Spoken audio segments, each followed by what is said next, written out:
The blue the Blue Duke Devils. Listen to me, folks. I'm so excited. I've already messed up in the opener.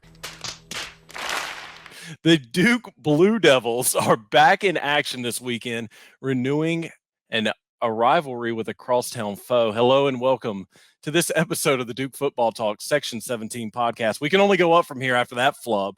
I'm your host, Brian Kennedy, and as always, I'm joined by my co-hosts, Scott Medlin, Jamie Holt, and returning for the first time since the season predictions episode, one Jordan Mann of the Big J and Little J podcast. Of course, Josh is on vacation. He's getting his vacation in before the big matchup against NC State this weekend. But as I stated, Duke is back in action after taking a much needed bye week, fellas. And it's just something that we all needed, especially after the Notre Dame game. And before I forget, this episode is brought to you by Comfort Mechanical Contractors, Durham's premier HVAC company. But let's just get into it, fellas. We all took a week off. We got to watch some football. We didn't have to go to Wallace Wade. We didn't have to travel anywhere.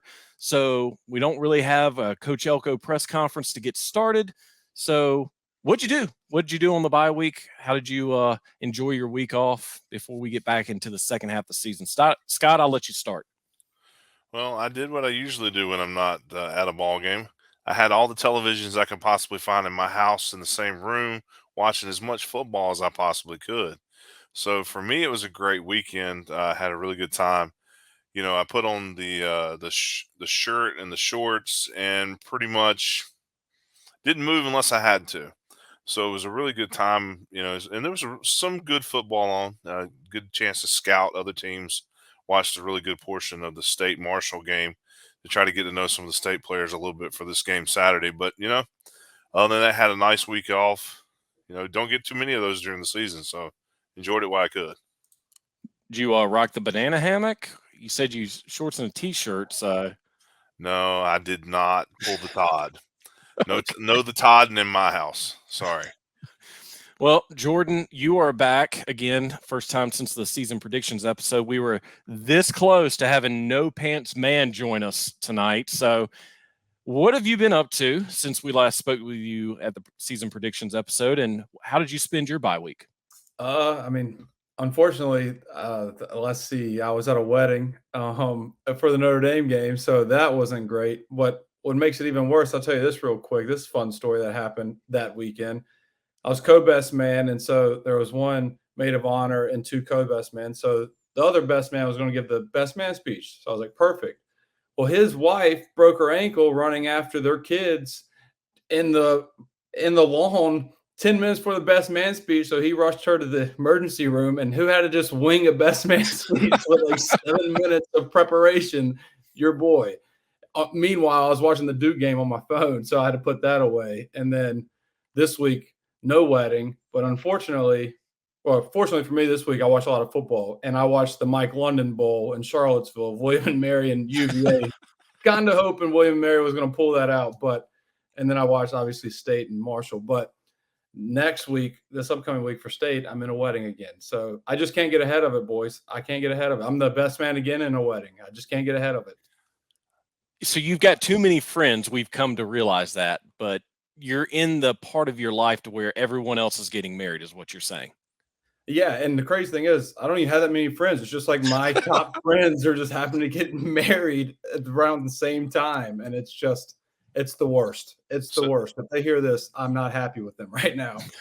So basically, what you're saying, Jordan, is when you do decide that day, whenever that comes up, that you're going to make the decision that I made.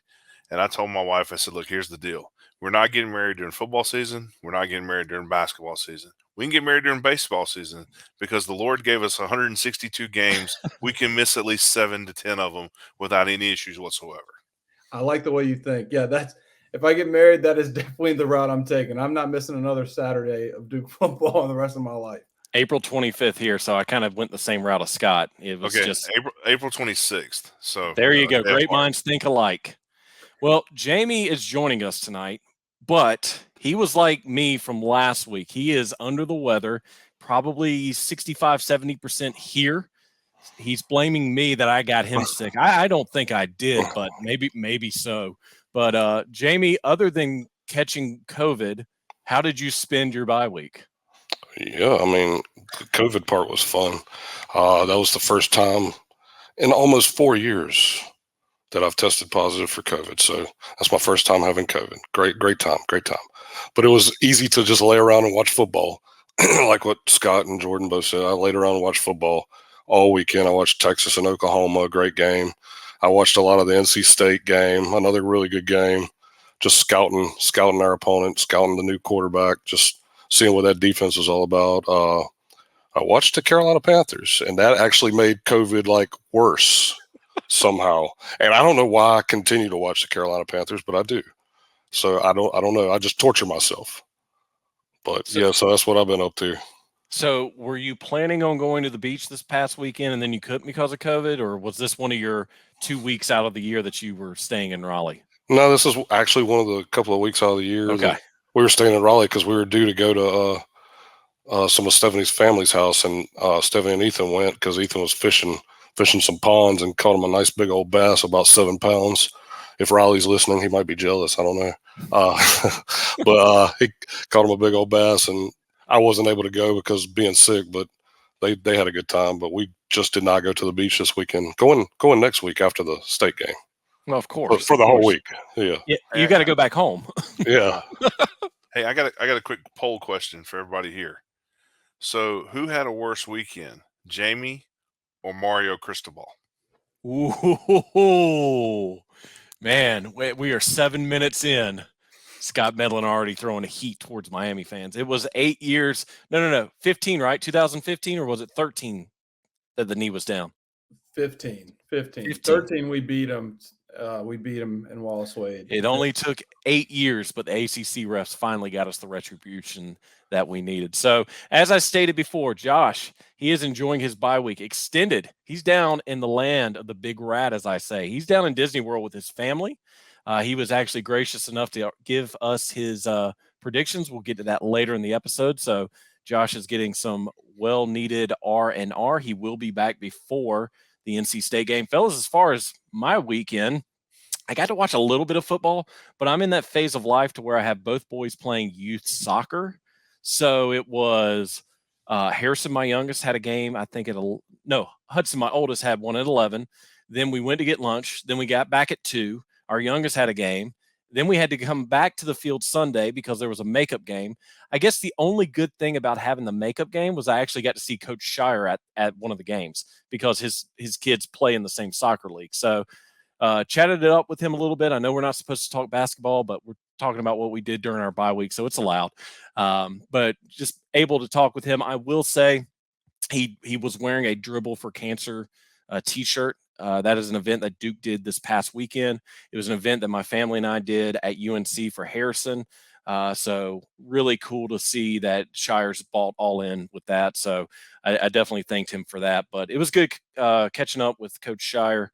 But yeah, I watched some football. Unfortunately, watched the Dallas Cowboys get trounced last night. We're recording on a Monday. Me and Jordan are both wallowing in pain. That was not a good one. But go ahead, Scott. We're over. Over because the Denver Broncos did what they did also.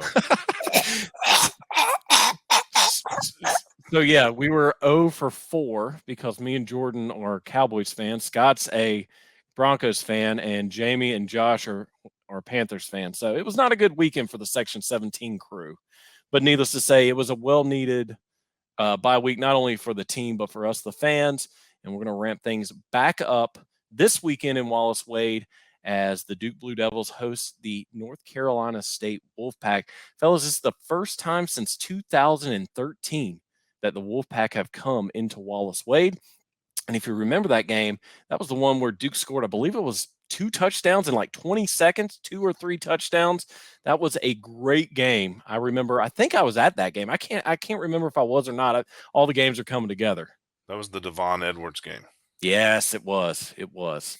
So it's crazy that Duke and State have only played 4 times in the last 20 years, but now because of the 3-5-5 schedule, the annual rivalry is back up and running. And speaking of State, Scott and I had the opportunity to talk to former Wolfpack quarterback Mike Glennon to talk all things State. We picked his brain a little bit about how he thought this weekend's game would go, as well as fill in the blank questions. So here's our interview with Mike Glennon from earlier today. Happy to be joined now by former, I should say, NC State quarterback and current co-host of the Pack Therapy podcast, Mike Glennon. Mike, we really appreciate you taking some time out of your busy day to join us on the Section 17 podcast. Thanks for having me. I must admit it's been fun to watch Duke football. I feel like we can get along. There's Duke, there's Carolina, there's NC State in the triangle, but one thing we have in common with Duke is we both pull against Carolina. So I like Duke. I'm a Duke fan. Actually, my uncle played football at Duke back in the 80s, so I grew up a Duke fan, particularly basketball like most, but I have nothing against Duke. As a matter of fact, I pull for you guys in basketball quite often. Okay, so one, did you know, but two, yes, we go by the ABC method. Anybody but Carolina. Exactly. All right, let's get down to the brass tacks here. State's coming into this weekend's game 4-2.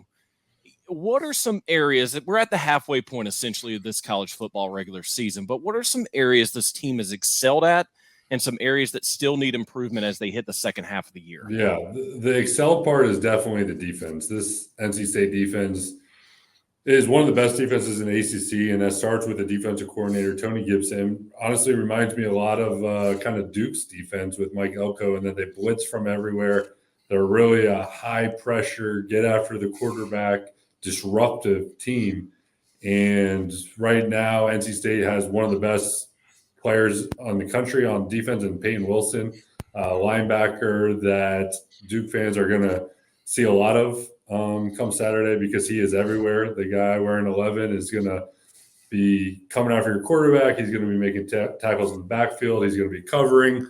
So that part has been the good part. There's even more across the board. This defense is good. Defensive line, cornerbacks, just a very good ACC defense. And on the flip side, the offense has been a struggle.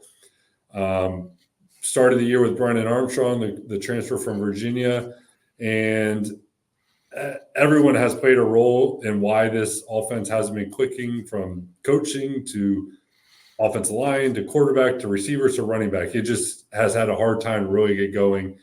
And they made a quarterback change last week with MJ Morris stepping back under center. And without a doubt, he brought a spark to this team, to this offense, and had the best offensive performance to date. So far from perfect. A guy that was in his, playing his first ball in really over a year, and did some good things, and still has some things to work on. But it definitely provided a spark for this team.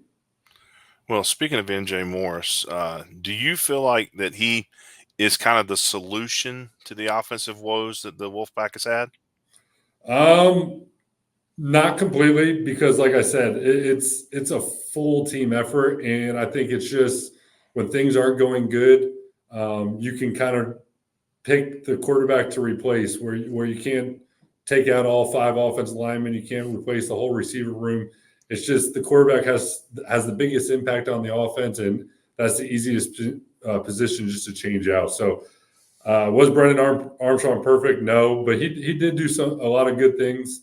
And, it was hard to see, him have to go to the bench because he's a tough football player. He was leading the offense in rushing.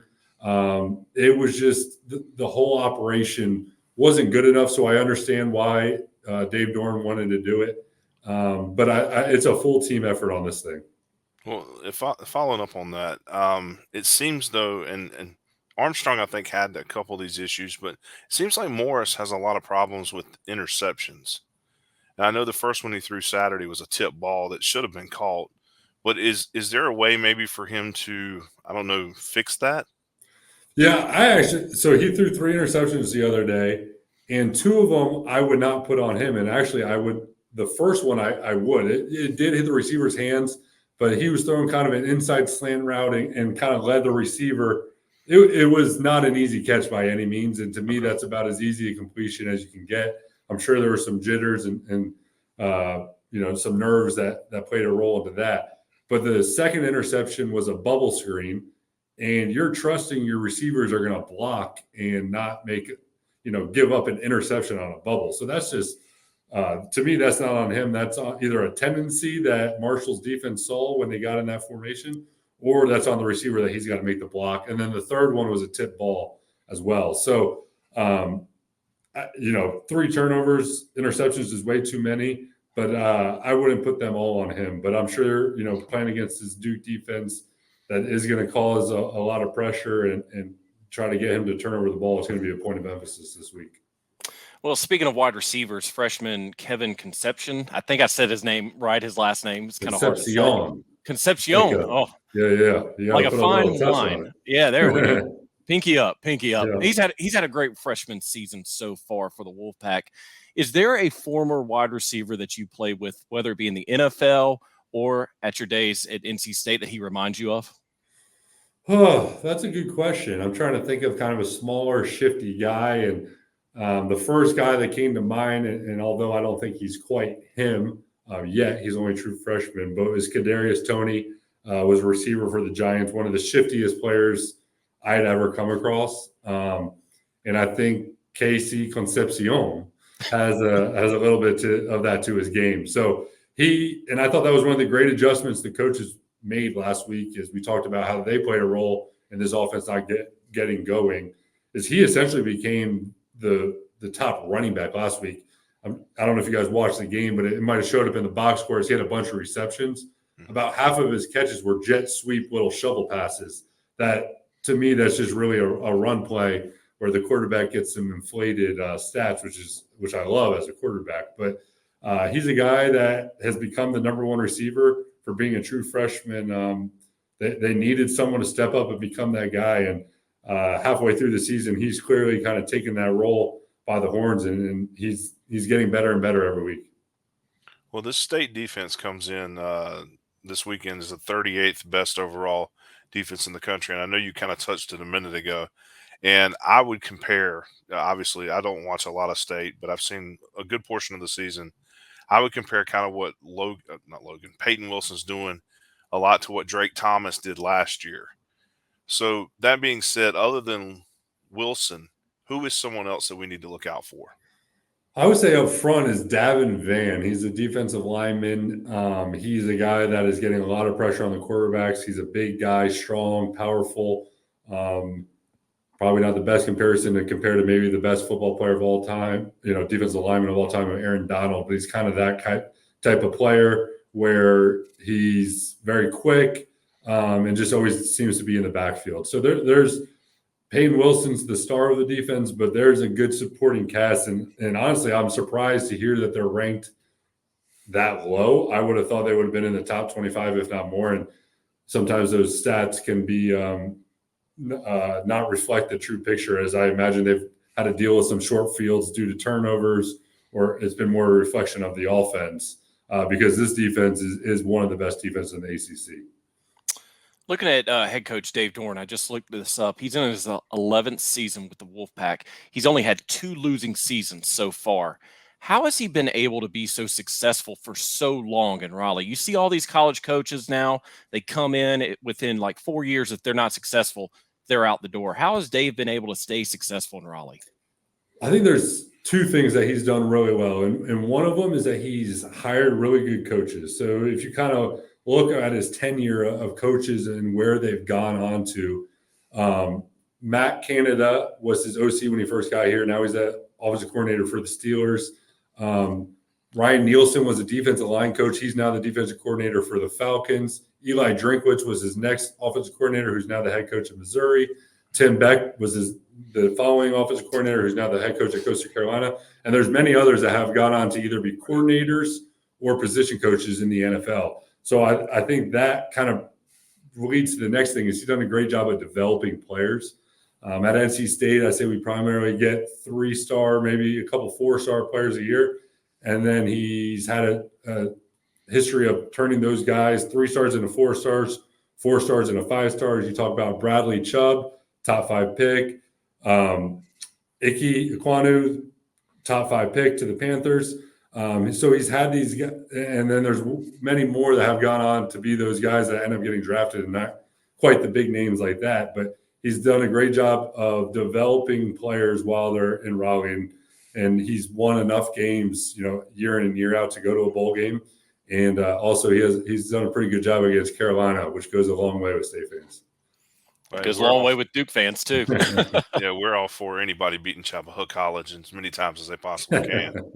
So looking ahead to this Saturday's matchup in Durham at Wallace Wade Stadium, 8 p.m. on the ACC Network, we're going to get you to fill in the blank if we can. So Duke fans need to watch out for which under-the-radar player on NC State's roster for Saturday. Oh, I would have said KC Concepcion, but you guys beat me to it. The second player I'll go to is Trent Penix. So Trent Penix is a guy that he's a tight end that's been around for a while, but really hadn't shown up until last week. And last week he had 2 touchdowns that were probably for a combined 130 yards. So I'm sure they're going to continue to find ways to get the ball in his hands. He's a very fast tight end. He looks kind of more like a receiver than a tight end. So I think that's another name that Duke fans should be looking at. I was going to say the one catch he had, it was like he blocked, and then they finally slipped him out, and he was wide open, and there was nobody within 15, 20 yards. It's kind of funny. We joke that Jack Wallabaugh that played at Duke a couple years ago, transferred from Ohio State, had been there for about 73 years. I feel the same way about Penix. I feel like he's been there since 1973. Yeah, I think hopefully we'll soon be getting out of this COVID era of these guys that are here forever. But between Sam Hartman and a guy that was here last year, Thayer Thomas was an NC State receiver. I mean, there's just some of these guys I feel like I've been watching my entire NFL career, and they're somehow still in college. NC State actually has a guy on the receiver, Bradley Rosner. He's in his 8th year. I don't know how that's possible. Oh, my goodness. I'm going to call an audible because the next question you kind of already answered with the first question we asked during this interview. Who has been the most improved player for this state team on the offense? On the offense, that's a tough question because honestly, up until last week, the offense wasn't doing a whole lot. It's not good that I don't have an answer, and I think that kind of reflects the state of this offense before last week. But I'll say MJ Morris did look good last week, and he played well as a true freshman last year. And I think last week was just kind of the beginning of who he's going to become. That makes sense. Duke will defeat NC State this Saturday if they. Duke will defeat this NC State on Saturday if they can score. I mean, honestly, if they can score more than, call it 28 points, I think that doesn't set up well for this NC State offense because up until this point, they have not, against a Power 5 program, they haven't put up, more than that. So if they can score that many against a good defense, then I think that puts them in the driver's seat to win this game. All right. Now, on the flip side, State will defeat Duke on Saturday if Riley Leonard doesn't play. Oh, gosh. If Riley Leonard doesn't play, I think it becomes an uphill battle for Duke just because this defense is so good and a backup quarterback going against that defense is going to be tough. And I think with MJ Morris in at quarterback now, with the way the offense looked last week, they can score enough points against a backup quarterback-led Duke team. Well, and it's funny because Coach Elko, as we're recording this interview, is having his weekly press conference with the local media. Don't know if he'll say anything about Riley's status, but me and Scott, when we hop off of here, we're probably going to hop on to see if he said anything. Yeah, so let's see, last fill in the blank here. State will go to a bowl game for the 3rd straight season if the offense can play complementary football to the defense. This defense is going to keep them in just about every game. I don't think it's an exaggeration to say that NC State could win every game on their schedule because of the defense, and they could lose every game on the schedule because of their offense. Well, Mike, we've had a great time with you. Before we let you go, why don't you go ahead and tell both Duke fans and maybe some State fans that are listening how they can listen to your podcast, Pack Therapy. Yeah, so for those in the Triangle, it's through WRL 99.9 The Fan, Pack Therapy with Tim Donnelly. It's on all your podcasts or YouTube. So go check us out. And although, like I said, I pull for you guys the majority of the year, I think on Saturday night, I'll definitely be pulling for the guys in the red and white. Hey, listen, we completely understand. You got to stay true to your team. We wish you guys nothing but success after this weekend, of That's course, right. against Duke. And as always, ABC, anybody but Carolina. Mike, we really appreciate you coming on. Thanks for having me, guys. And our thanks again to Mike Glennon, former NC State quarterback, for coming on, giving his thoughts and insight into this upcoming weekend's matchup against the Duke Blue Devils. So we're going to keep this wagon rolling. Jamie, it's now time for our mailbag. We have a lot of questions from the fans, both on Twitter or X or whatever, and Facebook. Thank you to each and every one of you who has continued to send us questions each and every week. So, Jamie, hopefully you can get through this. If not, I got your back, buddy. I'll make sure that we get through all these questions. But what do we have first? All right, we're going to start off on X, and we're going to go ahead and jump right into what everybody wants to hear about. At Dukester49 wants to know about the injury report. He wants to know about Riley, about Miles, about Graham. What did you hear today in the press conference, Scott? You kind of Yeah, so Graham and Miles, if the game had been on Monday night, they would have played. As far as Nelson, he's getting back, getting better. Riley is day to day. So at this point, let's just be honest. Duke's not going to give any more information. There, Saturday night we'll find out when you find out. I would go ahead and plan for Henry Beelan to be the starting quarterback right now. I mean, if Riley is able to play, then my man has got some serious healing, and thank the Lord for it. But at this point, I don't see Riley playing. And either way, Duke's not going to tell anybody anything. They're going to keep it to the vest. I jokingly, we've said this jokingly, and I believe that it could happen. There's an opportunity Saturday night when they give the starting lineups that Riley's name may be up there on the screen, and it really be Henry Beelan. So, it could just be a little one-upsmanship or just trying to mess with Coach Doran and have him to think in the back of his mind, well, maybe we do have to worry about Riley. So at this point, we're going to get almost everybody back. I'm okay with Riley misses a game or two here so he can heal that ankle because we're going to need him the last 4 to 6 weeks. And that's where I'm at with it. I was thinking, I don't even know if they changed that video board at all, because wasn't Graham's name up on the board for Notre Dame too? Like as a starter. That's kind of Yeah. where I thought the whole, is it a little sportsmanship, one-upsmanship, or they may never change it. Well, Yeah.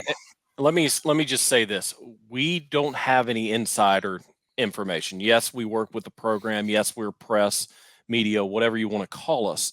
But we're going to find out when everyone else finds out, and that'll probably be around 7:15, 7:30 when the team comes out for their initial warmups. If Riley's in pads, he might have a shot, but more than likely, we're going to see Riley in a 13 sweatshirt for Duke. And you know what? It is what it is. And we were talking with Mike about this earlier, Scott and I, because he was asking who the backup was. And, not a Duke fan. He doesn't know the ins and outs of this team. But the fact that they promoted Henry basically to the 2 quarterback last year, and they had Jomo go from quarterback to wide receiver, that tells me that this coaching staff has a lot of faith in Henry. We've already seen Henry a couple of times on the field. It was mostly garbage time, but still, he needs to get those reps. He needs to get the repetitions in, whether it's garbage time or not. I think whether it's Henry, whether it's Riley, I think this Duke team is going to be fine this weekend. Well, here, and just for the record, I'll read to you word for word what he said, what Coach Elko said. He's making progress. He was out and around throwing this morning, but he's still day to day. So that's exactly where I would take it, day to day.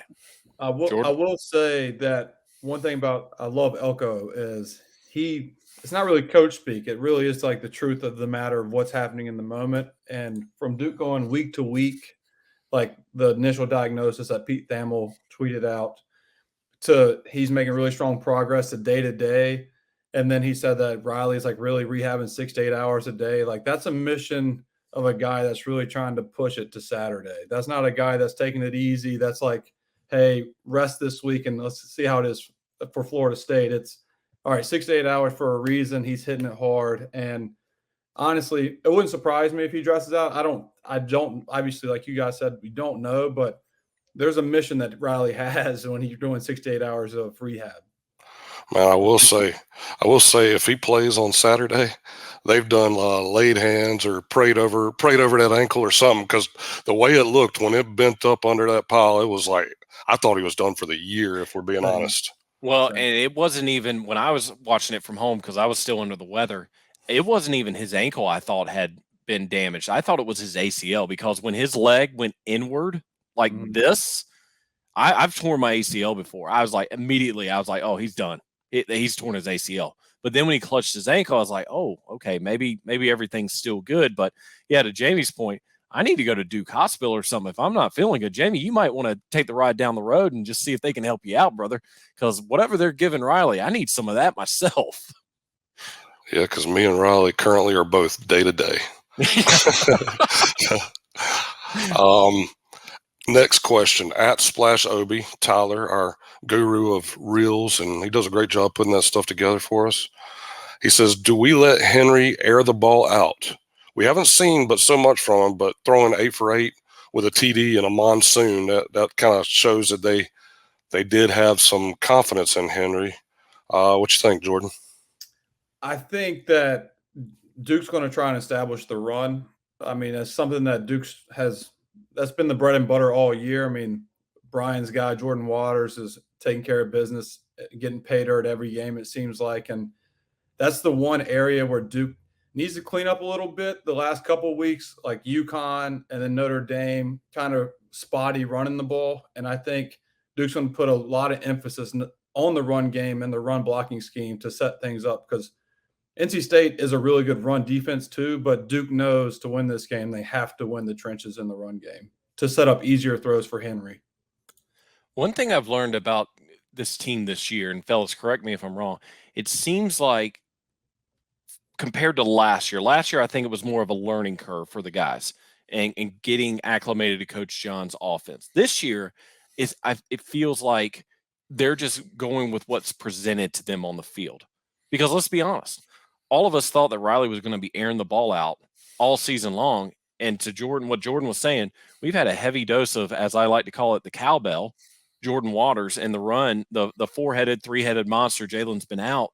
But who knows? I mean, if the run isn't there, they're going to have to throw. This is a very well-equipped State defense. I didn't think State had that. I'll be honest. I did not think State had that great of a defense until I started doing my research. 38th best in the country. It's going to be a defensive battle between these two teams this weekend. So do we let Henry air it out if it's presented to us? I think, but if we're gaining big yards on the ground, they're going to keep running the ball. That's just how it's been this year so far with Duke. And one thing I saw in the game against Marshall, which Marshall has a very good QB, but he was picking apart State a little bit in the air, like with those kind of more like the intermediate stuff, like what Riley's been doing all year. So I don't know if that's something there, or if it was just a bad game. Jamie, one thing to go off of that real quick, I did see before we got on here that they suffered another injury at safety. So now they have 2 safeties injured for the rest of the season, and they're already thin at safety. So that is something that Duke can. I mean, we know Henry has a live arm, so maybe they try and take a shot early, like when State's loading the box for a run, a little play action, and try and hit Jordan more like Riley did against UConn that he overthrew the first possession. I could see that. I could, but I think rhythm-wise, you want to go short to intermediate, like you said. It'll be interesting to see what the scripted plays are for what is it, the first 2 series? 15, yeah, 15-ish 15 plays. Yeah, 15 plays. Yeah, it'll be interesting to see what they have drawn up. All right, next question. At FishFry02, are people overreacting or betting against Duke's chances to win if we have to go with Beelan? And I would say no. I mean, we heard Mike Glennon in that interview, or I don't know if it was it in the interview or was it when he was just talking with y'all? He was pretty confident that State could beat Duke without Riley. That was one of the fill in the blank questions that we asked him. Which I'm not surprised at all of that. If you're a team like State, you're what, 4-2 now. You kind of expect to beat a team when they're rolling out their backup quarterback instead of their All ACC or All American quarterback that they have been rolling out. But I mean, our defense is always going to give us a fighter's chance. So It's not like I think that we are going to lose, but I'm just saying that's the reasoning people have. What do y'all think? I think you are under the weather, Jamie, because you didn't say Heisman candidate quarterback either. So sorry, Scott. I didn't mean to interrupt you. Go ahead. No, I was going to say that, yeah, and this is probably, I may be stretching this by saying what I'm going to say. This may be one of the best defenses schemes with the players in the position that they have them in that State's had in a while. But as far as Duke, and we'll probably hit this in a little bit too, wherever Wilson is, that's the guy you got to block. You know, I mean, you got to worry about the other 10 guys, but wherever Peyton Wilson is, that's the guy you got to block. And that's where Henry's got to know where he is before every pre-snap. And that's something that I'm sure they're coaching him up on. And if it was Riley, same deal. Whoever the quarterback is for Duke, they're going to have to look for number 11 in whatever color they're wearing, probably white. We'll get to that, what we would like to see on the field.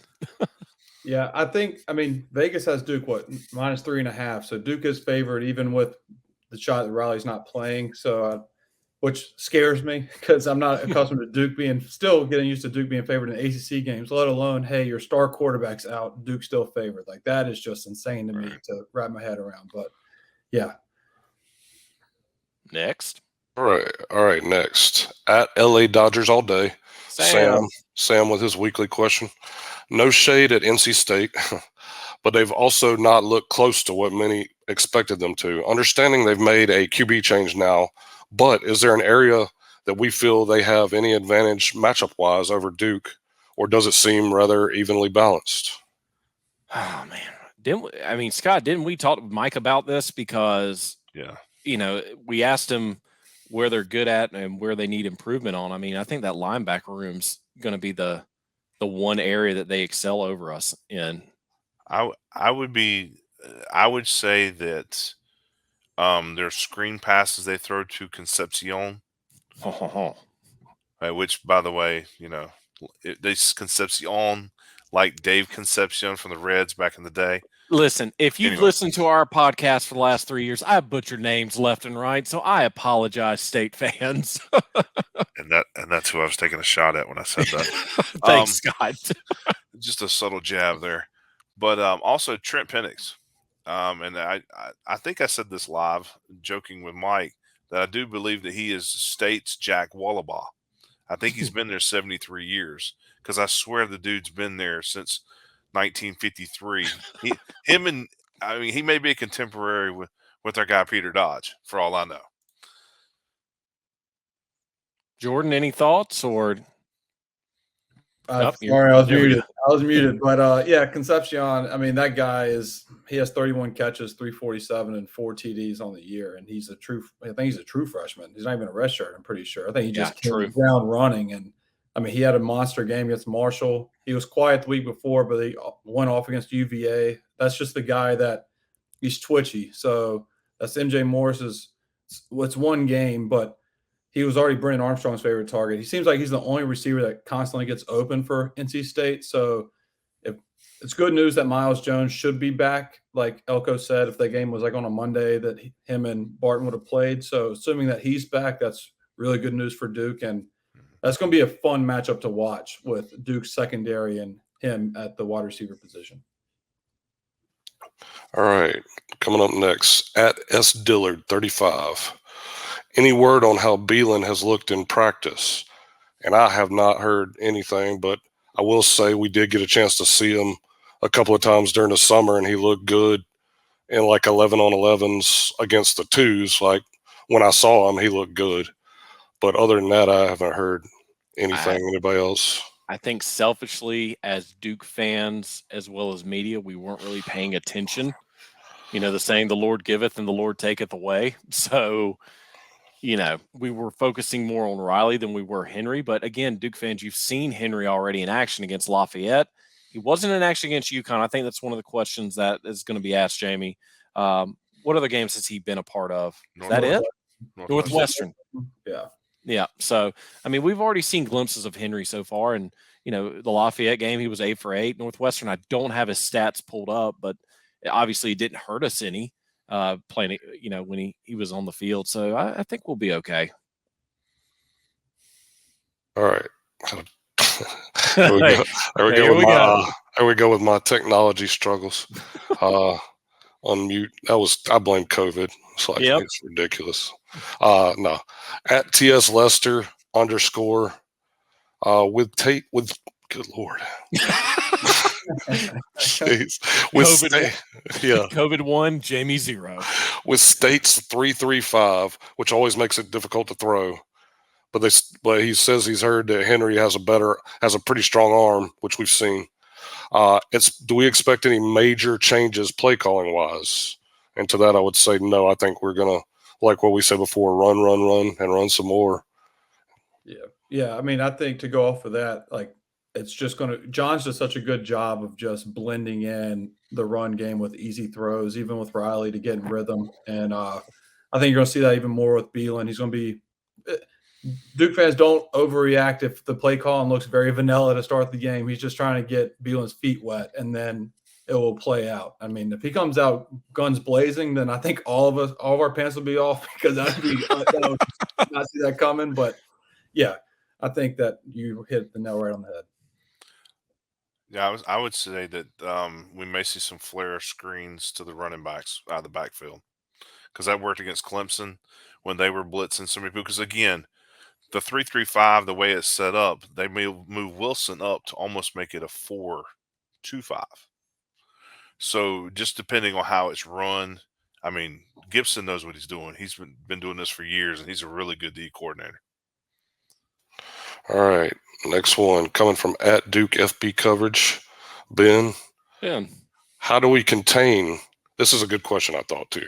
How do we contain Concepcion while still spying on Morris in case he runs? Because he has shown he's got some wheels too. So, and I will say I feel like Morris has made State's offense more dangerous, because Armstrong, I feel like you could just play the run quite a bit, and he just looked very inaccurate this year. Like, I feel like he hooked up with Concepcion obviously several times, but he feel like he was pretty inaccurate for the most part. But Morris looked like he got comfortable as the game went on. I think he had 3 interceptions, but ended up with 4 touchdowns. Yeah, so I mean, there was some good, some bad. Yeah, I mean, I think Brennan Armstrong was more of like a one read and tuck guy. Like read wasn't open, he tucked it, tried to get yards on the ground. I think he still leads NC State in carries. So 70 carries. I mean, that's absurd from a QB that, like, in 5 games. But yeah, I think what you said is right. MJ Morris is going to be scanning the field. If Concepcion's not there, he's still going to look through his reads. But to answer that question, I mean, you can still do a QB spy and still guard Concepcion. So, like, they can do bracket coverage or something with, like, Chandler Rivers out in the flat, and then like a Jeremiah Lewis over the top, while having Cam Dillon spying MJ Morris. So you can still do that. It's just, again, when it comes to Duke, if Duke gets in third down defense, that's like Duke's strength. I know obviously the 4th down against Notre Dame we won't talk about ever again, but Duke and third down defenses, that's where we can pin our ears back and really mix it up against MJ Morris's inexperience. Well, I'm sorry, Jamie. From what I saw in the Marshall game, because I did get to watch a little bit of it, it felt like when Marshall was able to get to Morris, he didn't know what to do as much as, say, like an experienced quarterback. Mm-hmm. So in this instance, I think if we can get to him before he checks his reads, he could make mistakes like he did against Marshall. Now, Scott, correct me if I'm wrong. Didn't Mike Glennon say that State has some of their offensive linemen returning from injury? Their center was back. Yeah. So some of their experienced linemen are back too. So if they can protect him to where he has more time, then yeah, it could be a threat for sure. Hey, let me follow up with a quick question for you guys. On that, if you were to match up right now, if it's your mind, you're watching the game, who do you think would pick up Concepcion each time? Would it be one person? Would you just flip it up and say maybe it's this guy on this side, this guy on this side, or would you just have one man following the whole time? I would say that it's just scheme wise, like Duke has like boundary corners, and then you got a guy on the other side, and I think it just really is wherever he's on the field, a Duke guy, man up, marks up, if you will. That's again, I you guys know I'm a basketball guy, but Right. come to football, I think that is like it would be tough for one DB the whole game because he is fast and twitchy. So I would say that Duke would pass him around with like Al Blaze, Miles, and Chandler. That's what I would say as well. I was going to say if it was one guy, I would pick Chandler. But I don't think that's fair to one guy to have to guard that kind of speed the entire game. So like what Jordan said, I think you kind of wherever he goes, you just kind of flip it around. Just See, I would take the veteran Al Blades because we know he trash talks, and Concepcion is a true freshman. So you put Blades on Concepcion again. I'm horrible with names. He starts missing some catches. You know, Blades would be in his ear constantly, just railing him. You're supposed to be good. You're supposed to be this, this great receiver. You ain't doing insert word here. I think that would be great, but obviously the scheme will tell who's going to be on him. But selfishly, I'd put Blades on him just to play mind games with him. And that was my thought process. That's why I asked the question. But knowing how Duke's defense is, there are some guys back there that do take some subtle jabs every now and then. So he'll hear about it if he drops the ball or two anyway. and I think the biggest thing is what Brian said. I think if we can pressure Morris, we can pressure him into some mistakes. Oh, yeah. So now moving on to sit in you okay, and he mentioned State's defense is stout, not optimal for Duke with a backup QB. Like assuming Riley doesn't play, is Henry Beelan ready? Can our defense pressure State into their average number of turnovers, which we just talked about trying to pressure Morris, and open the ground game to eat clock?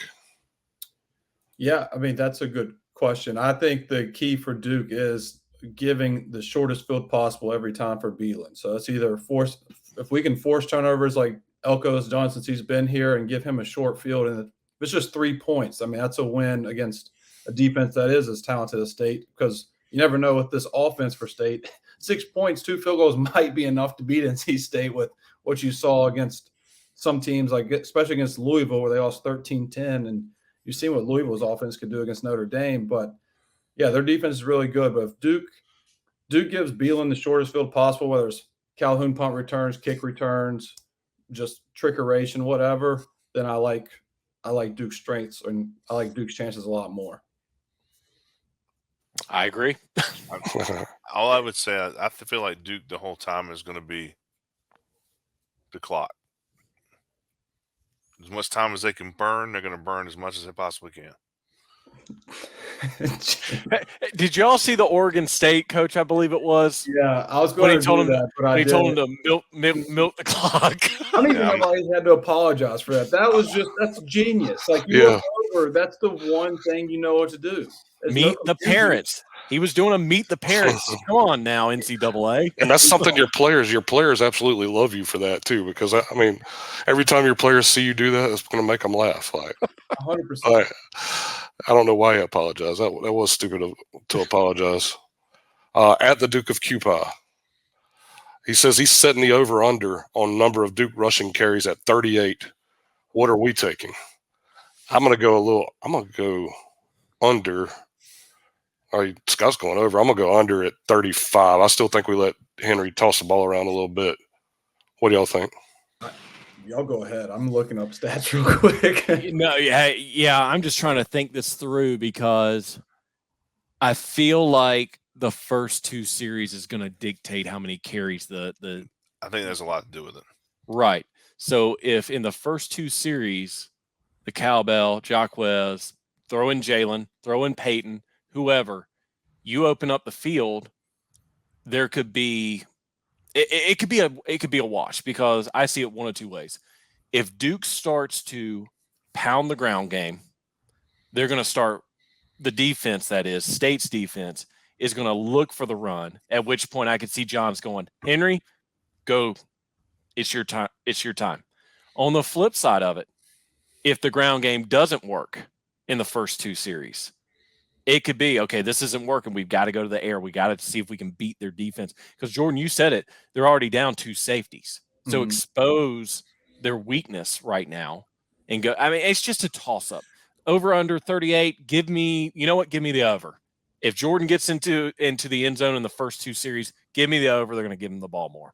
I would say that you won't see I wouldn't say 3.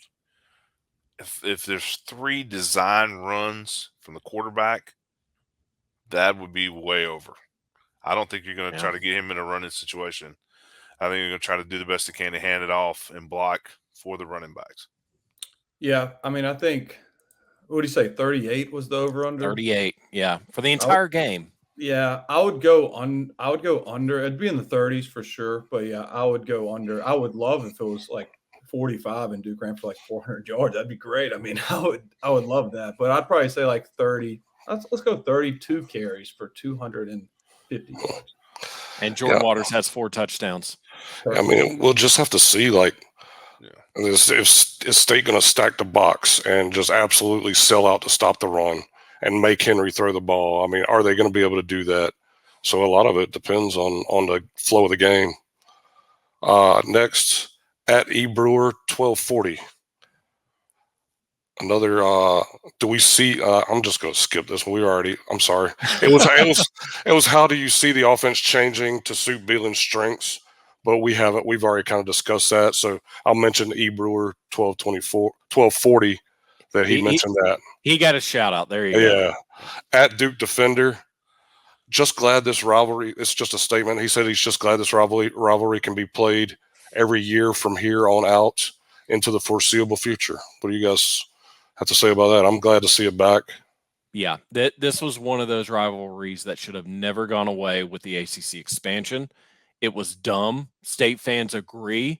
Heck, when we were talking with Mike off camera before we started the interview, he even told us, he's like, guys, State and Duke fans have one common bond, and that's this: anybody but Carolina.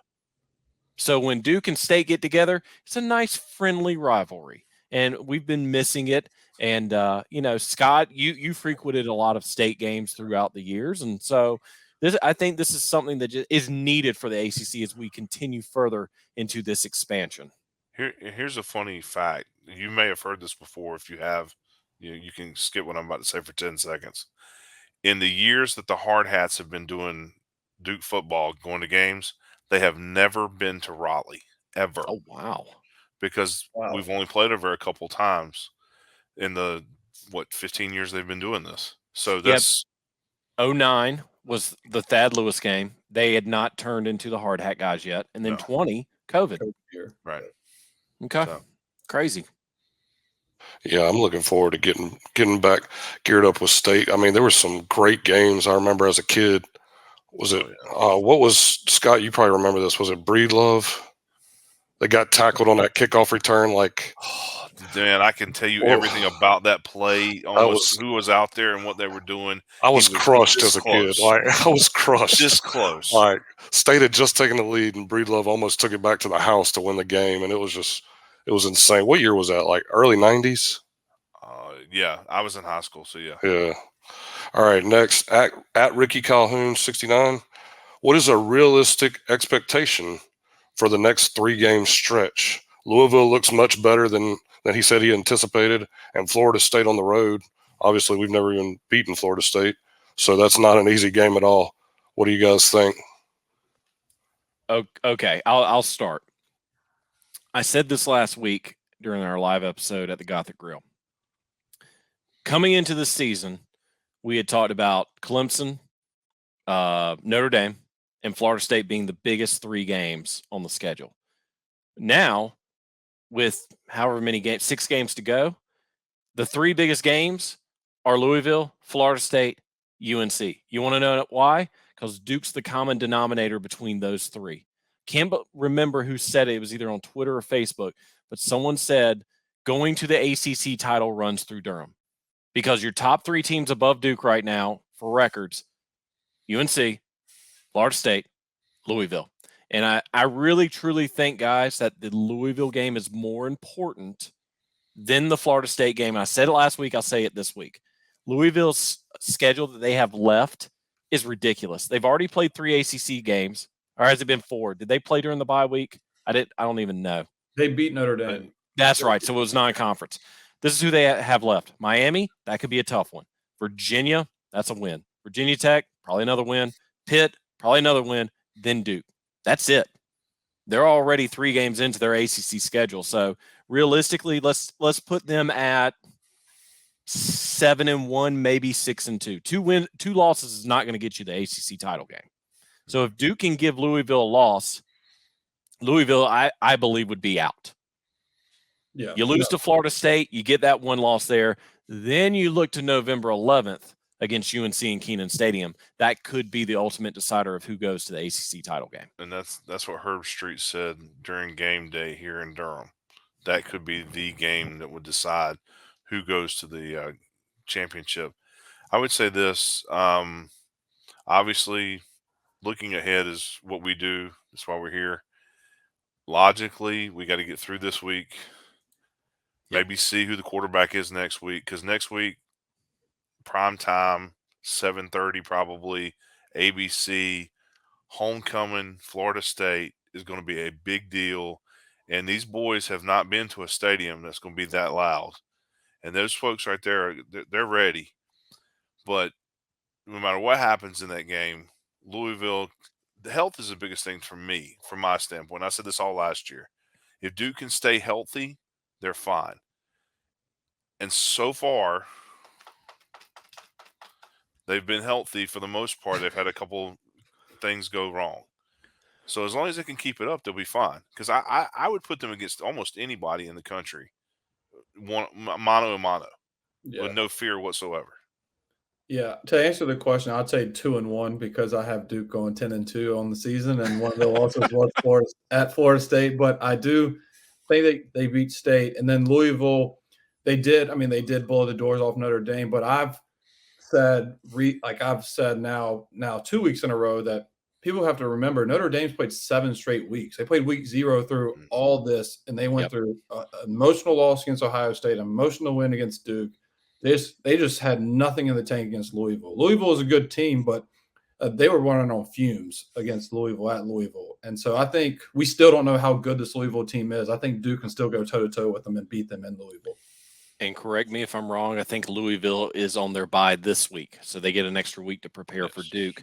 And another thing, fans, if you forgot what happened in 2020 in Wallace Wade against Louisville, a lot of these guys were on that team. And they 21, remember 21. Sorry, yeah, that's right. We were there. Trust me. Right. Oh, they just scored another touchdown. That team just scored another touchdown. But these guys, don't forget, this is going to be a grudge match next week against Louisville. And Brian, that tweet that you mentioned earlier about the ACC running through Durham, I believe that was Joe Giglio that tweeted that. Yes, you're right. That's exactly who it was. Yeah, I was just thinking about that randomly. All right, we got an email submission actually. From Tiffany Horton. We love the Horton family. They've been good to us.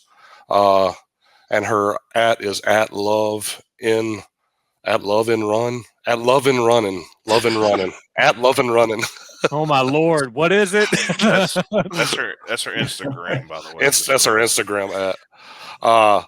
She says, of course, she's a huge fan of the podcast and us as well. And she said, here's something she wants us to talk about on the podcast this week. And this is something that Duke fans have been thinking about ever since Elko has been here and Elko's been blowing up and just winning ball games. She says, I'm sure the question will come up again regarding whether or not Elko is interested in the Michigan State job. Obviously, it has come up and been discussed a lot. What is not getting talked about is Elko's reaction when the topic came up during his interview on College Game Day. He literally gave a thumbs down to the Duke crowd and smiled, shook his head when asked about the Michigan State job. I think this bit occurred off camera, but it happened, and those who were there saw it. I thought that it was a pretty big statement, both very frank and very encouraging. But shouldn't that put this question to rest, at least as far as Michigan State is concerned? She says she realizes there are a lot of other potential opportunities out there, And she said, to quote a local sports radio guy in Nashville, Mike Elko's name is being mentioned for jobs that haven't even been vacated yet. Yeah. Okay. So I saw it on game day. I was watching the TV. They asked Pat McAfee who they think who he thought would be the best candidate for the Michigan State job. They panned over to Elko. Elko smiled and went like this. Listen, I think Nina King, the board of directors, President Price, everyone realizes how hot a commodity Mike Elko is. If Duke beats Florida State, let's say, if Duke beats Louisville, if Duke goes to the ACC title game, heck, if Duke goes to insert New Year's Six bowl here, they are going to do everything, one, to keep the man happy, but two, secure his future. They already have after the 9-4 season last year. They gave him an extension. But if you don't think that your SEC schools, your Big 12 schools, your Big 10 schools, Pac-12 is gone, but you know what I'm saying. Everyone is looking for that mojo that Mike Elko has found here at Duke. But Elko probably also has a lot of unfinished business from last year too. If we go back to last year, Duke could have very well been 10-2, maybe 11-1 based off of the results. And it would have been a whole different scenario of what happened. But you got to think of this too. He's got 2 high schoolers now. I don't know if he would be junior or freshman. Yeah. So you got to think about the family as well.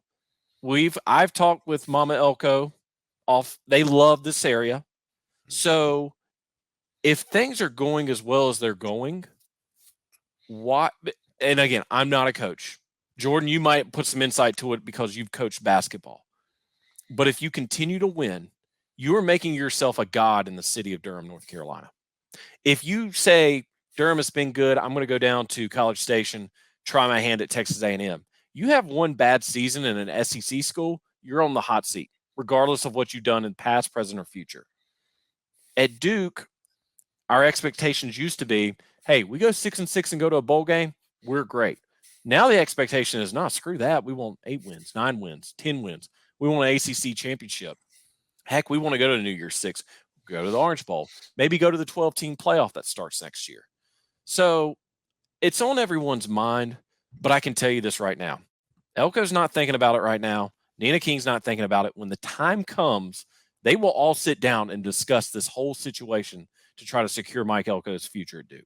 Sorry, I went on a rant, but it is what it is. No, I think you hit the nail on the head there too. And the Michigan State thing, all that is just people looking at the most successful coaches right now in college football, and there's like, well, Duke's doing a great job. Elko's number one because they saw what Duke did against Clemson. That's why they have no inside information or anything. That's just all speculation. But to go to your point about like you talked to like Miss Elko and everything, they're happy in Durham with their kids. Like the only thing I can speak on is like know of like Bob McKill pretty well, and he's obviously a legend at Davidson, but he had blue bloods offer him jobs. Like I will say like a Kentucky, we'll say hypothetically that a Kentucky called him and asked how much money, and he said no, that he was content at Davidson at post the Steph Curry run because that was his baby that he grew up, that he formed at Davidson. I think that speaks volume. I think people miss that. People think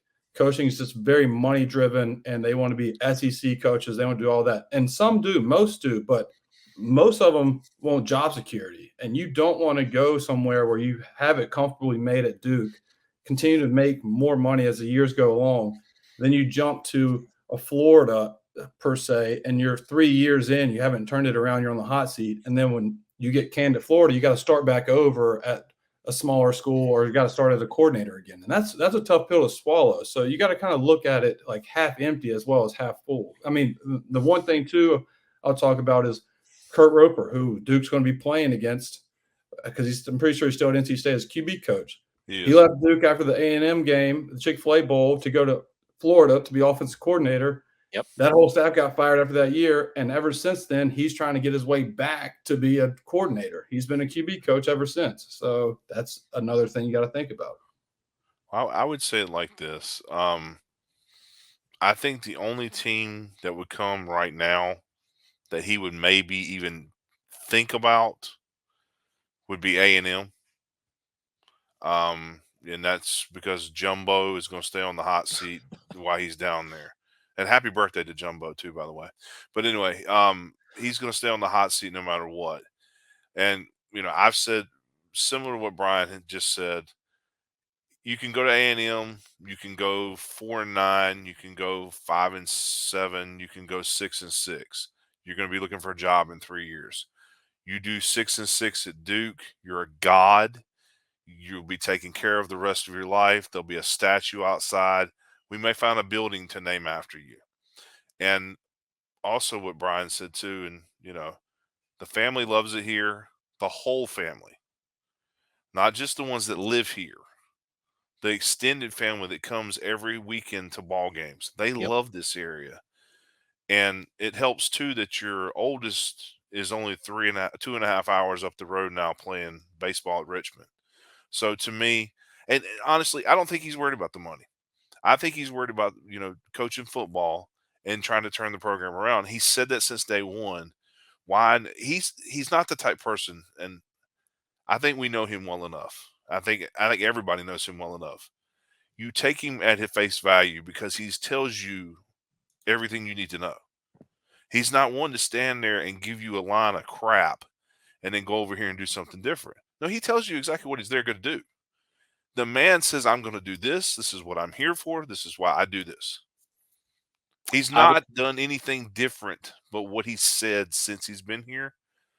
So I think the man's here. I mean, and again, selfishly, I would love for him to be here till the day I die. I think he would be great and could be the all-time winner ever. But, I don't have that call.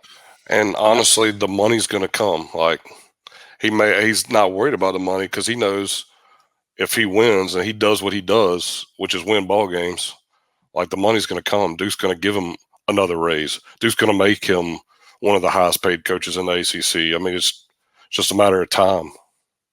Yeah, I would say to Duke fans, be more concerned about which coordinators or assistant coaches we lose, because that is a product of having a successful football program. You have coordinators looking to become head coaches somewhere. They're wanting to get their foot in the door, potentially to be a head coach in the SEC, the Big 10, the Big 12. So more realistically, if Duke has another 8-9 win season, you're probably going to see a Kevin Johns, probably not a Tyler Santucci because it's his first year, but some other maybe positional coaches move to another conference, maybe a bigger football program. Jamie? All right, next, Chris McCurdy. Will Elko lay into the students and the crowd if they don't show up and it's a sort of an empty stadium on Saturday? And Eli Hartsoe also wondered what the crowd would look like. He mentioned that the students are on break. And I will say, I'm going to give Scott his chance to preach because here's Scott's weekly chance to preach.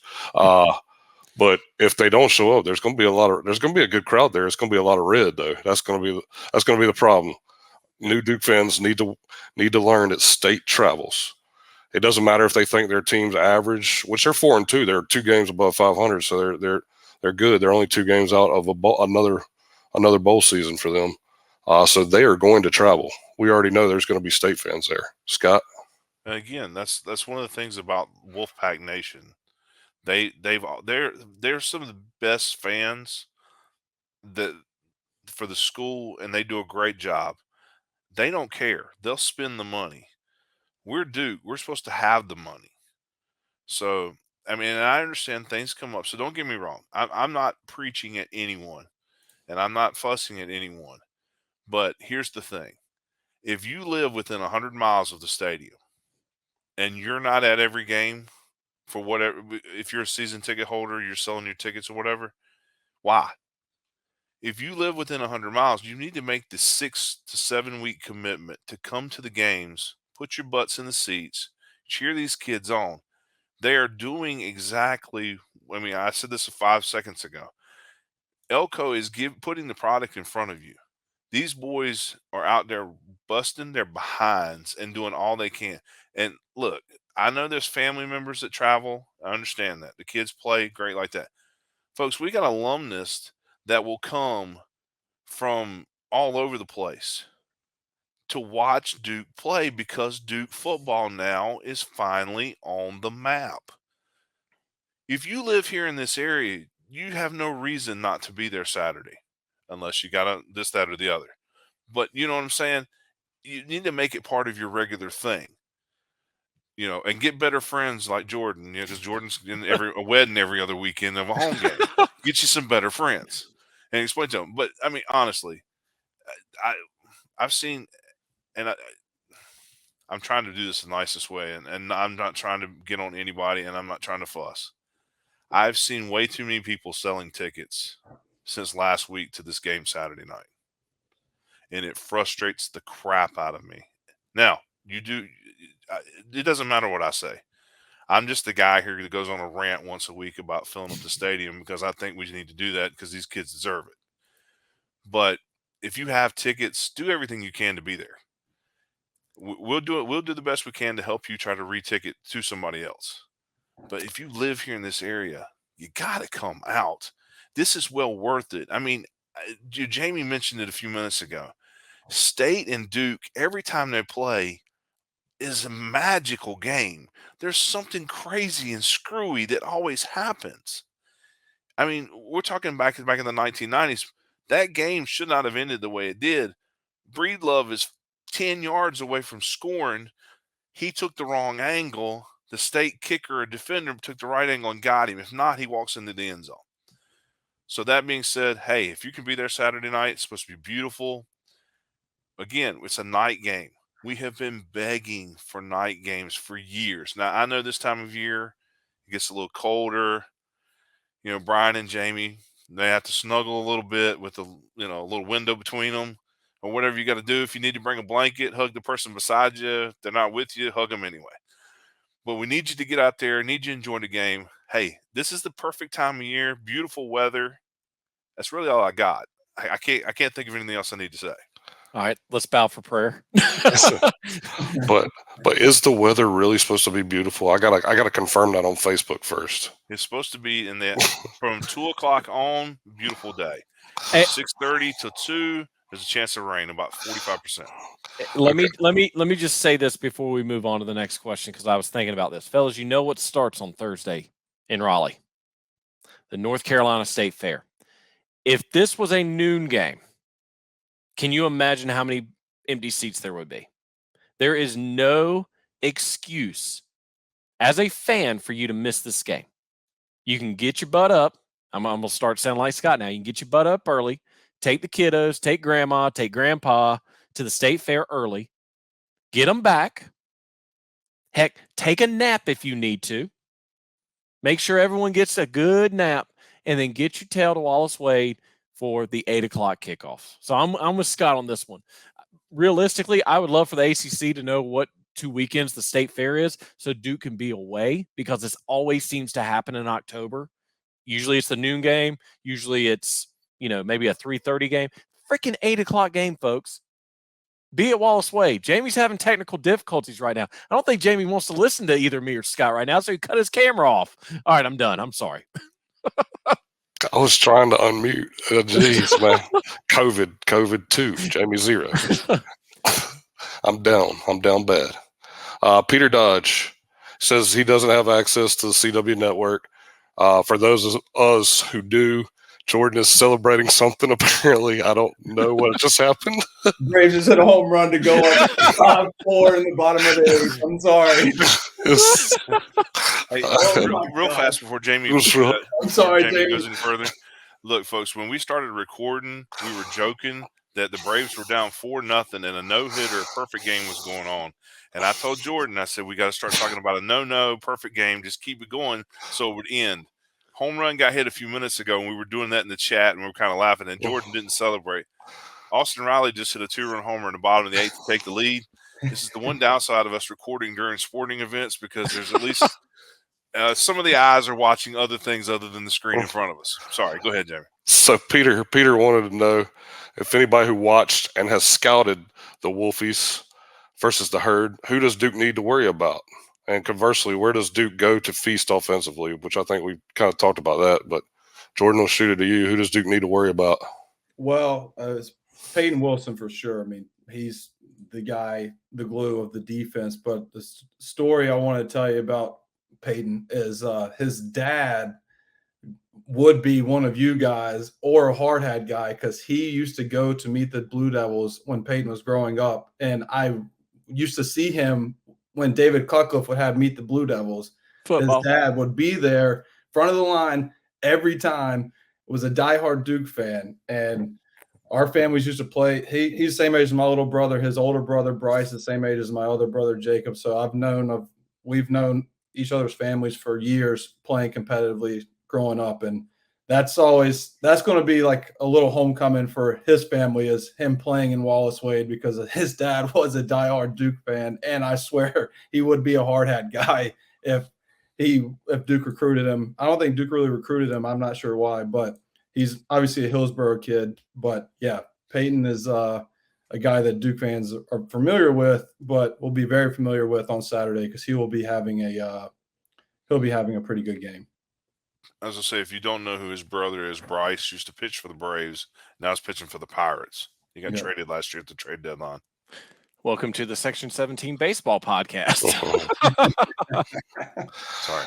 Of course, we've already mentioned Concepcion, and MJ Morris looked like he was starting to get things. So those are some players to watch out for sure right there. And State's got some talent on that defense. Like, that's a stout defense. Like Brian mentioned, I think earlier, 38th nationally. So that's a stout defense. And that's even after giving up 41 points to Marshall. So, and they're still 38th nationally. But you know who has the 18th best defense in the country? Your Duke Blue Devils. There you go. Eli Hartsoe.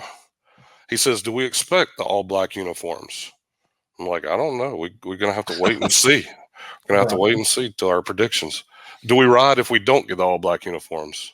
I'm more of an all-blue fan. I know Brian is all about the all-blacks, but I'm more of I'd love to see the all-blues. Okay. I was thinking about this. Jordan, I'll let you go after me. Yeah, go ahead. We have figured out that Mike Elko is very superstitious. He won't admit it, but it seems as though he's very superstitious about what hoodie he wears. If he loses in a hoodie, we don't see that hoodie again. As much as it pains me to say this, I don't know if we'll see the Blacks this year because of what happened in Wallace Wade last year against UNC, because we went the full blackout and you saw what happened. Now, if Coach Elko's watching this or listening to this, guess what? They could probably break the Blacks out this weekend, and I could be completely wrong. But it's just interesting that we have not seen it. We didn't see it against Clemson. We didn't see it against Notre Dame. Now you've got a crosstown rival coming back into town for the first time in 10 years. What better chance to break it out? But again, who knows? I don't think we riot. It's more we're just disappointed that we don't see the All Blacks as much as we should. Yeah, my question to you, Brian, because you would know, is the last time Duke won in All Blacks against NC State? Like, no. When was the last time we won in All Blacks? Because I think we played Central. We played Charlotte in 21. Okay, well, FBS. Hey, you asked. I'm just giving you the answer. I forgot about that. But. No, that was Halloween. That was Halloween during COVID. Yep. Yeah. I'll double check. I'll get back with you. Because that's ironic that if that was the last time Duke beat a Power 5 team was NC State, that'd be wild. I'll effort and I'll let you know before we end the episode. Well, hey, on your bingo card, if you had two 80s songs that were mentioned there in that response, you win a prize. Very superstitious and Back in Black. Go ahead. Is that it, Jamie? We done? All right, we're done. Another huge mailbag we've gone through. Thank you to each and every one of you that reached out to us for a question concerning NC State. And as always, we'll be back with the mailbag next week for the big Louisville game. But we've got to move on. We're already an hour into this episode as far as recording. If you include the Mike Glenn in him, we're probably, an hour and 15? Man, we're rolling along. So let's get to one of our newest segments on the Section 17 podcast. It is This Week in Blue Devil History. It's always been fun to listen to what Scott has for us. So, Scott, what do you have for us heading into the NC State game? Well, for This Week in Duke football history, we have just a perfect way to line everything Stars Setup. align. Perfection. October the 10th, 2009, affectionately known as the Thad Lewis game. Duke went to Raleigh to take down the Wolfpack 49-28 as Josh, our friend Terry, and I were in the middle of the Crazy States fans section cheering Duke on. This was the same state team with the future starters as that guy that used to be quarterback, that's still quarterback for the Broncos, that stinks. And then the guy we just had on the episode today also, Sean Glennon. Thad Lewis quieted those wearing red that day, going 40 of 50 for 459 yards and 5 touchdowns, and had an 8-yard rushing TD on the ground. Raekwon Boyette led the team with 29 yards rushing because they didn't need to do anything else because they were throwing. The law firm of Varner and Vernon had the great day receiving for the Blue Devils. Connor Vernon had 10 receptions for 86 yards with a touchdown, and Donovan Varner had 7 catches for 154 yards. This was Duke's 3rd win of the season that ended up 5-7, but had 2 road wins early that season. And that was This Week in Duke Football History, brought to you by Bull City Sheet Metal. No matter what your duck needs, if air goes through it, they make it. Give them a call today at 919-354-0993 or visit bullcitysheetmetal.com. I do apologize because I cannot read, and that really messed us up. The whole podcast has COVID now. I'm coughing now. Thanks, Jamie. I appreciate that. COVID-3, section 17, 0. Oh my gosh, yeah. It's a funny story about that really quick before we get into the tale of the tape. So 2009, I had been married to my lovely wife for 5 months. And she said, hey, we need to go up and see my parents. We haven't seen them since the wedding. Just so happened to fall on the weekend of the Duke State game. Even worse, my in-laws lived in West Virginia, a bumble West Virginia. We did not have enough channels to watch any sports. So I had to go old school, go on the internet, find the Duke radio broadcast with Bob Harris, and listen to the game. Could not even watch it. I'm yelling in the back room. Her parents are wondering what's wrong with me. Who did you marry? This guy's crazy. And then I came out and said, Duke just beat NC State. And they all looked at me like I had 8 heads. So that is how I remember that 09 game, because I couldn't watch it, had to listen to it on the radio, and my in-laws thought I was crazy. So always a good time. Well, this is usually the time where Josh throws it to me to do tell of the tape. But of course, with Josh being down in Disney World, I have to do it myself. So Brian, let's go ahead and do the tell of the tape for the NC State Wolfpack. Brian, that sounds great. Tell the tape for the NC State Wolfpack. Last year, NC State went 8-5 and went to the Duke's Mayo Bowl, where they were defeated by the Maryland Twerps 16-12. Now, currently, State is 4-2, like we stated earlier, and last week the Wolfpack defeated Marshall 48-41. Head coach Dave Dorn is in his 11th season with the Wolfpack and has an overall record of 99-60. He's also 4-4 in bowl games. Now, before taking over at NC State, Dorn was the head coach at Northern Illinois and had assistant coaching stints at Wisconsin, Kansas, Montana, and Drake. Now, overall, this is the 83rd all-time matchup between Duke and North Carolina State, with Duke leading the series 41-37 with 5 ties. Now, the first ever meeting between Duke and NC State took place all the way back on September 27th, 1924, at the now-defunct Riddick Stadium in Raleigh, where State defeated Duke 14-0. After that first game, the two teams would play every year until the 2003 season. Since 2003, however, Duke and State have only met 4 times in the last 20 years, with each team winning 2 games. They are now back to playing every year, like we stated, because of the 3-5-5 schedule that the ACC came out with last year. The last time the two teams played was back in 2020, where State defeated Duke 31-20, and the last time Duke defeated NC State was back in 2013, when Duke won 38-20. And now it's time for the Did You Know? Just after World War I, NC State, then North Carolina State College of Agriculture and Engineering, was trying to establish a new identity. For years, the school had been given many nicknames, from the Aggies to the Farmers, even the Techs, but nothing stuck. Then, in February of 1921, An anonymous alumni sent in an unsigned letter to the school's newspaper with a suggestion for the school that fit perfectly. The letter read, "It has always appeared to me that those teams which had traditional symbols and nicknames have the greatest morale and spirit among the colleges. Take, for instance, the Yale Bulldog or the Princeton Tiger, even the Carolina Tar Heels, with many others. These names add a picturesque touch to those colleges, which I have always thought reacted favorably on playing of the team, not to speak of added drawing power of something like the Gold Tornado from Georgia Tech. Pride's taken in these names, and teams traditionally try to live up to them.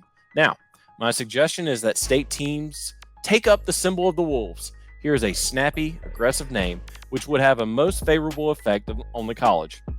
To have the state team known as the Wolfpack would add tremendously in publicity." Now, while the original copy of the letter has since been lost, the suggestion was never officially discussed with the athletic sport at that time. Fans and alumni unofficially called the team by the Wolfpack name, while the local press would continue to call the team by their old nicknames. Finally, in 1946, new school chancellor John Harrelson, who had just returned from the war, suggested the Wolfpack name be retired after the Wolfpack name had been associated with German Navy subs during World War II. Harrelson would even go so far to offer the student body 6 season football tickets to the 1947 football season to whoever came up with the best new nickname for the team.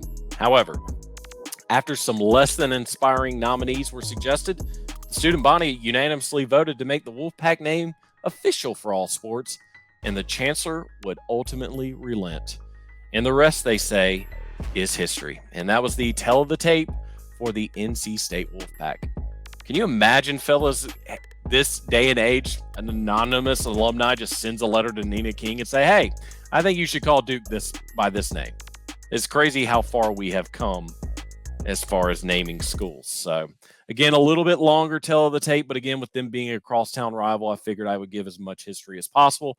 Looking forward to this weekend's game. And what a perfect segue, fellas. It's now time for our predictions, who we think is going to win and what we think the Duke team is going to wear on the field. Before we give our suggestions, Josh graciously took some time away from his family vacation and decided to send in his prediction from Disney World. So here's Josh with his prediction of what he thinks is going to happen this weekend. Hey guys, Josh here. I'm at Animal Kingdom today, as you can see. Animal Kingdom, I'm going to give you my Duke State preview and prediction. I believe Duke is going to go blue out, blue with the blue Hellraiser the white Hellraiser on the blue helmet, and it's going to be Duke 27, NC State 17. 27-17, go Devils. And Josh, thanks again for taking some time away from your family. We know it was hard outside the Animal Kingdom to give your prediction. Fellas, I'm going to open the floor. Who wants to go next? Josh went with the all blues with the white Hellraiser, predicting Duke to defeat State. Who wants to go next? Jamie? Sure. What you got? Yeah, I'll go ahead and go before my voice goes out. I'm going to go with all blues on the jerseys with the large white D. Yeah, large white D. As far as the score, I'm just going to assume this is just me assuming. I know nothing. Once again, we know nothing. I'm going to assume that Henry plays. I think we're going to have a lower scoring game. I'm going to go Duke 23, State 16. Duke 23, State 16. All right. So really quick, and I forgot to mention this, so my apologies, Jamie. If you want to change your score, you can. Over under right now is 46.5 points. Duke is still at a 3.5 point favorite. Jamie, you said you're good. So I'll go next. Give Jordan and Scott some more time. So I still think this Duke team is in good shape, whether it's Riley on the field, whether it's Henry on the field. Henry's had an extra week, if it is him, to prepare. This coaching staff has had an extra week to prepare. Perfect time for the bye.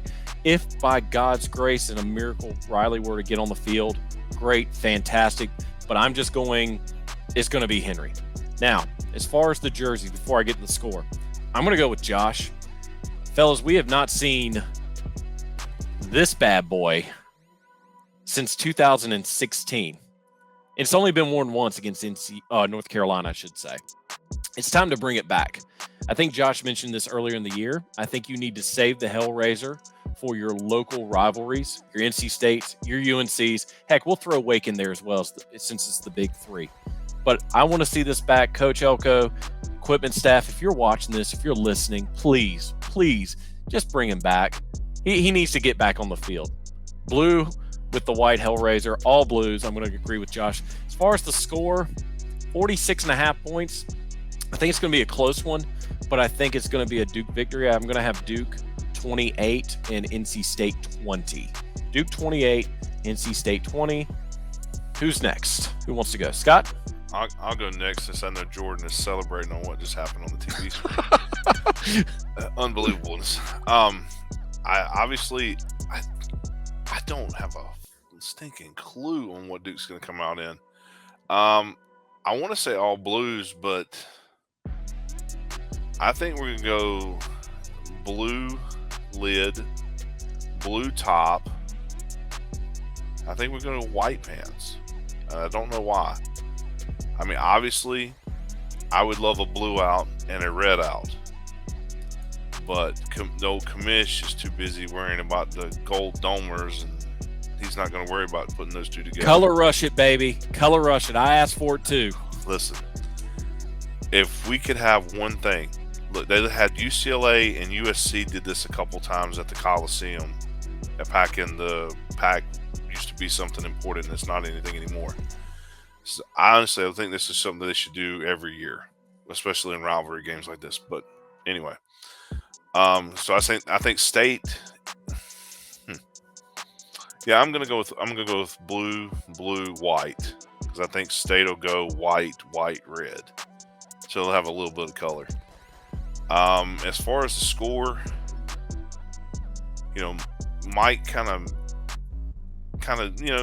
he said he didn't think more than 28 would be whoever won, and I'm kind of with him on that. I want to make it a field goal, but I just can't do that. So I'm going to say 28-24. Duke with the victory.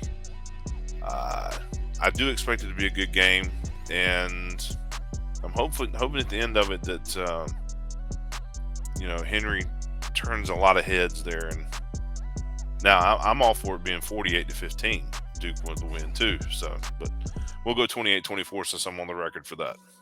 What's on the helmet? You didn't even say what was on the helmet. Are they just going to go blue helmets, no logo? This is going to sound crazy.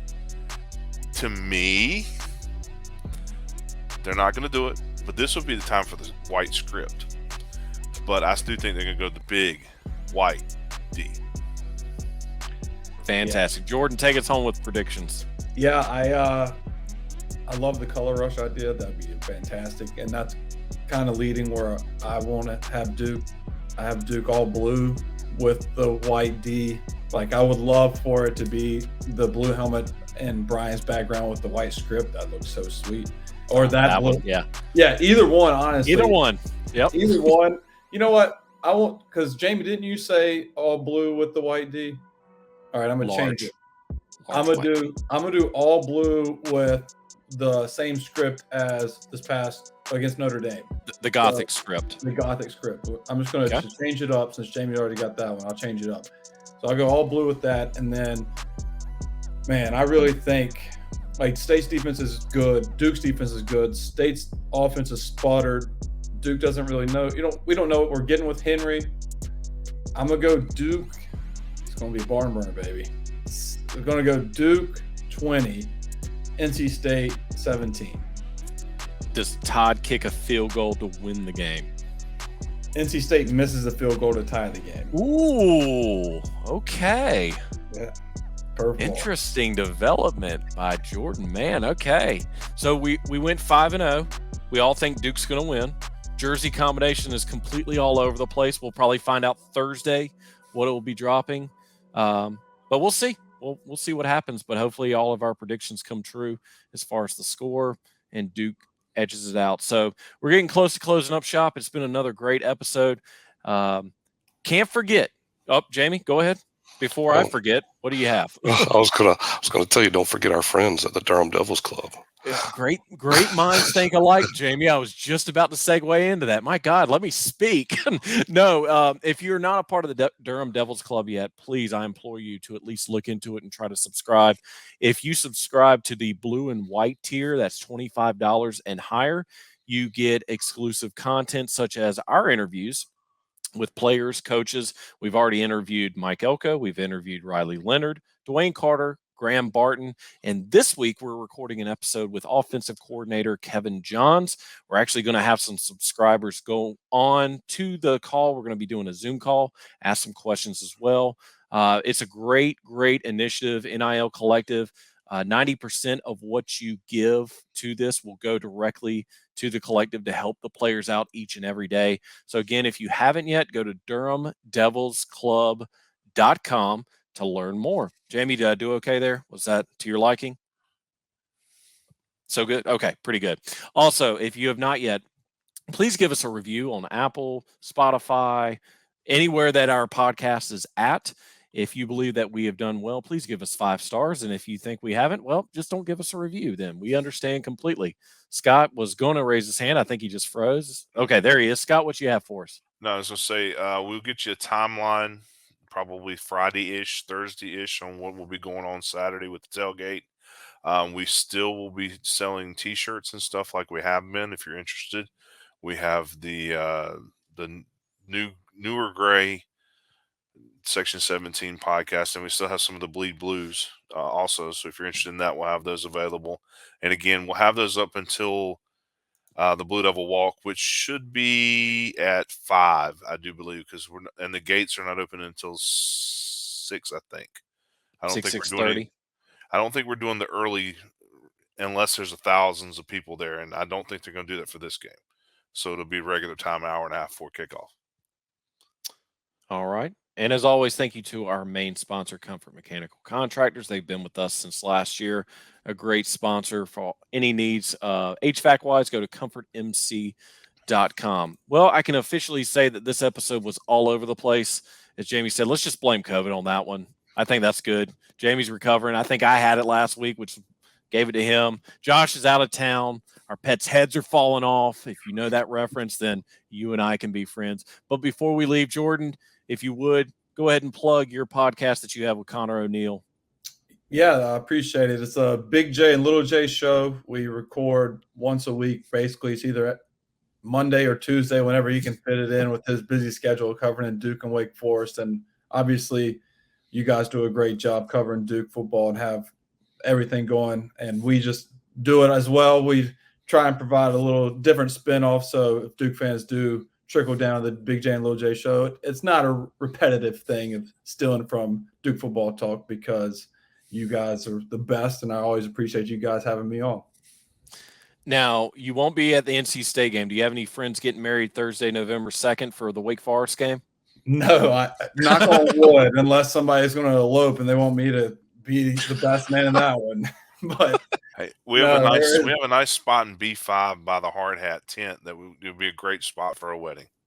That's actually true. And after this weekend, I am done with weddings. And I'm sorry, Duke. That's on me. I got to be better. Scott, big dog. I gotta come through to Wallace Way. I gotta come to Wally World and sit with you guys. I haven't been back since Clemson, but wedding season, unfortunately for me.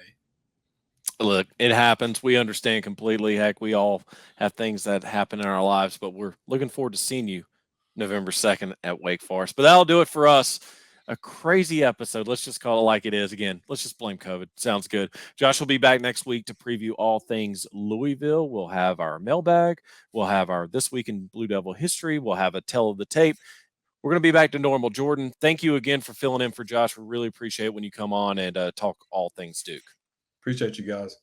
Well, that'll do it for us. We're looking forward to seeing as many of you as possible. 8 o'clock, Wallace Wade, ACC Network, but you're not going to be watching TV. You're going to be with us in Section 17. But until then, for Scott Medlin, for Jamie Holt, for the absent Josh Cox, who is down in Disney World, for Jordan Mann, and producer Justin Sykes, I'm Brian Kennedy, and this has been another episode of the Duke Football Talk Section 17 podcast. Now turn the music up.